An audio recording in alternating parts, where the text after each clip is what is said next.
అందరికీ నమస్తేనుల్లా welcome to MR media Telangana. This is Rekha. Speaker Danam Nagender Kadiyam శ్రీహరికి క్లీన్ చిట్ ఇచ్చి పడేసిండు. అసలు వాళ్ళు పార్టీ ఫిరాయించినట్టు ఆధారాలు లేవు అని చెప్పేసి వాళ్ళకు క్లీన్ చిట్ ఇచ్చి పడేసిండు. అయిపోయింది. నిజంగా ఎంత దారుణం, ఎంత సిగ్గుమాలిన రాజకీయాలు, ఎంత సిగ్గుదప్పిన రాజకీయాలు అంటే ఇటువంటి రాజకీయాలు మనం ఎన్నడూ మళ్ళీ చూడొద్దనే మనం కోరుకుందాం. వల్ల నిజంగా రాజకీయాలు ఇంత కిందికి దిగజారిపోతాయి అని చెప్పేసి ఎన్నడూ అనుకోలే. పార్టీ ఫిరాయించిన ఎమ్మెల్యేల మీద ముందుగాల అనర్హత వేటు పడేది దానం నాగేందర్ కడియం శ్రీహరి మీద. వాళ్ళ మీదనే ఫైల్ ముందుగాల సుప్రీంకోర్టు ధర్మాసనం దగ్గర దాకా పోయింది. ముగ్గురిది దానం నాగేందర్, కడియం శ్రీహరి, తెల్లం వెంకట్రావు. ఎందుకంటే భౌతిక పరమైన ఆధారాలు ఉన్నాయి వీళ్ళు పార్టీ ఫిరాయించినట్టు.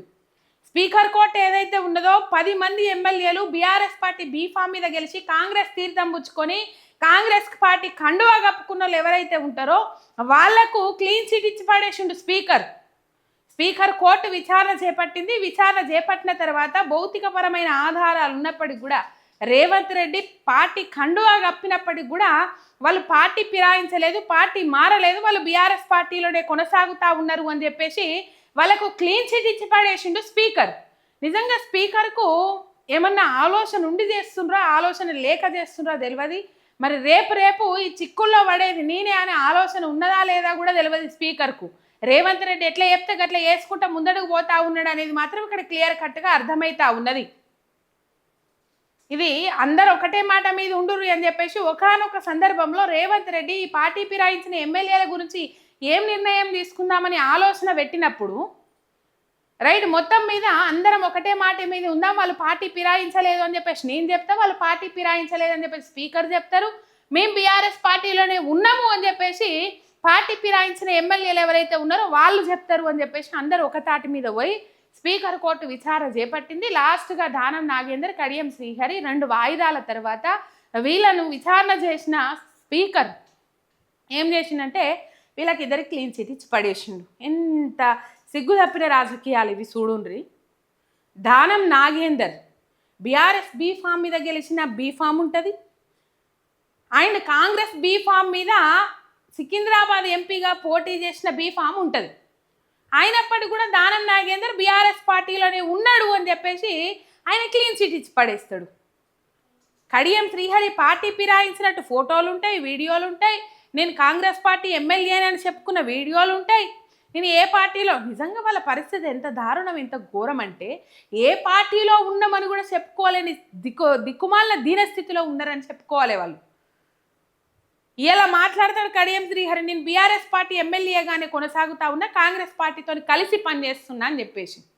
ఎంత దారుణం ఇది.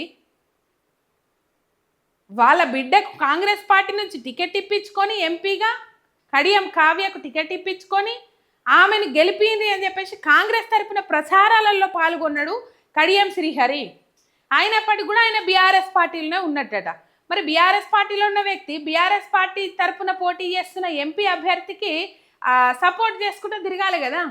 మరి కాంగ్రెస్ పార్టీ నుంచి బిడ్డకు టికెట్ ఇప్పించుకొని కాంగ్రెస్ పార్టీ తరపున కాంగ్రెస్ పార్టీకి ఓటేయదని చెప్పేసి ఎందుకు ప్రచారం చేసిండు? ఎంత ఘోరం, ఎంత దారుణం ఇది. ఇంకా ఇంతకు మించి దారుణాలు ఏమన్నా ఉంటాయా? వీళ్ళు పార్టీ ఫిరాయించినట్టు అన్ని ఆధారాలు ఉన్నాయి. ఒకవైపు రాహుల్ గాంధీ రాజ్యాంగాన్ని పట్టుకొని పోతాడు, రాజ్యాంగాన్ని చేతిలో పట్టుకొని అట్లా ఇట్లా అని చెప్పేసి ఆయన చెప్తాడు.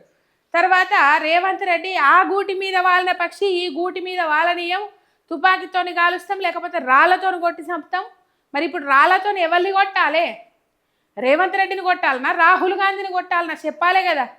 ఈ పార్టీ ఫిరాయించిన ఎమ్మెల్యేలు 10 మంది ఎమ్మెల్యేలు ఎవరైతే ఉన్నారో వాళ్ళు ఇంకా మేము బీఆర్ఎస్ పార్టీలోనే ఉన్నాము అని చెప్పేసి వాళ్ళు చెప్పంగానే నిజంగా ఎంత ఘోరం అనిపిస్తుందంటే, ఎందుకు మీరు కాంగ్రెస్ వైపు కూర్చున్నారు, ప్రతిపక్షం వైపు స్థానాలలో కూర్చోలేరు అని చెప్పేసి అసెంబ్లీలో కూర్చోలేరు అని చెప్తే వాళ్ళు ఏం చెప్పారట తెలుసా? ఈ పార్టీ ఫిరాయించిన ఎమ్మెల్యేలు అక్కడ వాష్రూమ్స్ దగ్గరగా ఉంటాయి, మేము షుగర్ పేషెంట్లము, మేము ఆ పేషెంట్లము ఈ పేషెంట్లము ఆపుకోలేము, అందుకనే అక్కడ దగ్గర ఉంటాయి కాబట్టి అటు సైడ్ కూర్చున్నామని చెప్పిరంట.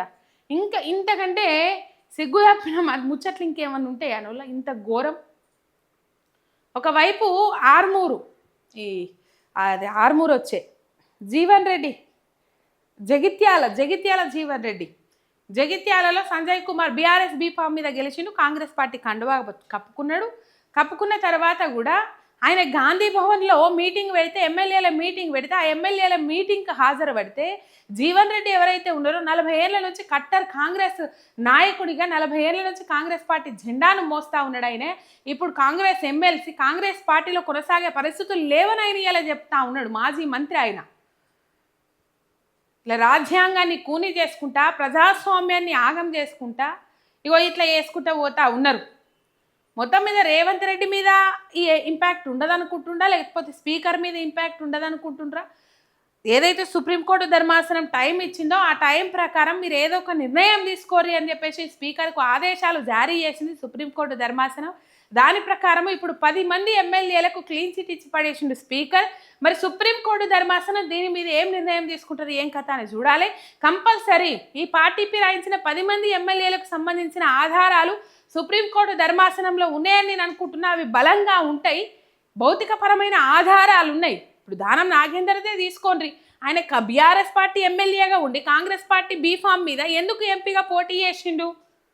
కడియం శ్రీహరిని తీసుకోండి, కడియం శ్రీహరి బీఆర్ఎస్ పార్టీ ఎమ్మెల్యేగా ఉండుకుంటా నిజంగా కడియం శ్రీహరికి ఇచ్చిన ప్రియారిటీ ఇంకెవ్వరికి ఇవ్వలే కేసీఆర్ అని చెప్పేసి చాలా మంది మాట్లాడతారు. ఇలా కడియం శ్రీహరి కేసీఆర్ మీద ఎట్లా పడితే అట్లా మొన్న నోరు బారేసుకున్నాడు. కడియం శ్రీహరికి ఇచ్చిన ప్రియారిటీ ఇంకెవ్వరికి ఇవ్వలేదు అని చెప్పి చాలా మంది మాట్లాడతారు. నిజంగా ఇన్ని ఆధారాలు ఉన్నప్పుడు కూడా స్పీకర్ ఎట్లా క్లీన్ చిట్ ఇచ్చి పడేస్తారో కూడా అర్థమవుతలేదు. మరి ఒకవేళ సుప్రీంకోర్టు ధర్మాసనం ఈ అంశాన్ని కనుక సీరియస్గా తీసుకుంటే అక్కడ ఏమవుతుంది, ఏం కథ, సరిపడా ఆధారాలు అక్కడ ఉన్నాయంటే ఇది ఫైనల్ కాదు.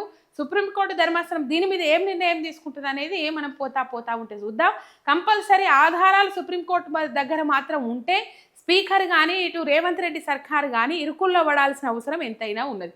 ఒక సబ్స్క్రైబ్ చేసుకొని సపోర్ట్ చేయండి. మీ ఎంఆర్ మీడియా తెలంగాణ శనార్థి.